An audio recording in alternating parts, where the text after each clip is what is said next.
Twakoma Zinunula atugamba nti ye yayagalanga nnyo okukuba ssekitulege mu biseera bye eby'eggandaalo.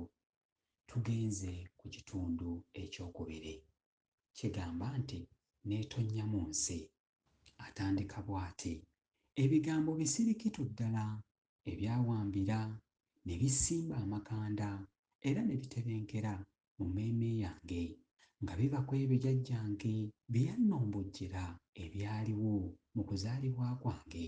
Nazaalibwa mu nsi y'e Tigati mu ssaza ly'e Kitoma mu ggombolola ya Bagaya Kyezinze ku kyalo Ndolombe.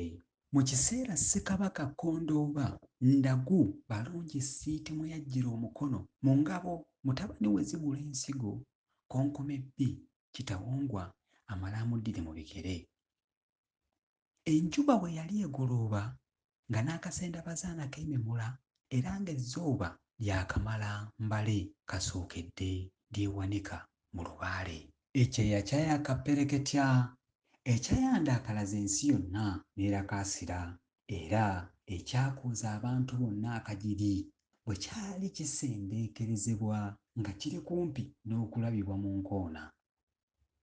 Enjala tolya munno, kirya nkondwe, kisa nnumbu, saanya guli ku nfoozi, kakutya kirya nsanafu. Okuggyako eno eyajjo ly'abalamu gw'omuwadde akatebe bwe zaali zimaze okubaawo era olutabaalo lwe zinadda okunywa nga lwakadda. Mu maliri g'olunaku olwo Kalenga eggulu yalitimba era n'essuulwe yali yagudde mu ngi ekiro. Kyokka mu kiseera kya kalasamayanzi obudde bwali bwetadde bulungi era ng'akasana keemulisa bulala awo ng'engajaba we zitandikira okulangaala bwe ziba nga zirima. Okuva mu ggwango okutuuka mu malya g'ebyemisana enkuba eggulansigo yafukumukamu kubanga omwaka omukazi gwali kumpi okukkirira.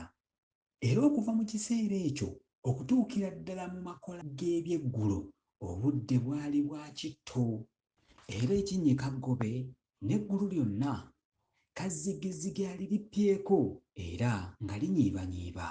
Naye nno olunywankoko olwawandaggirira nga ndi kumpi ddala okwetondeka mu nsi, eggulu lye lyalyozaako ebire. Mu kiseera kyennyini kye nagoberamu mu nsi eno, akasana kaali kaaka bulungi era katangalijja ku bikoola by'ebimera. Mmange ne bajjajjange baasanyuka nnyo nga nzaaliddwa kubanga kitange bwe yali afa yalaama nti mukazi wange ali lubuto, bw'azaalanga n'atuukirira yansikiranga, naye bw'azaalanga gannemeredde omu ku baana ba baganda bange ansikiranga.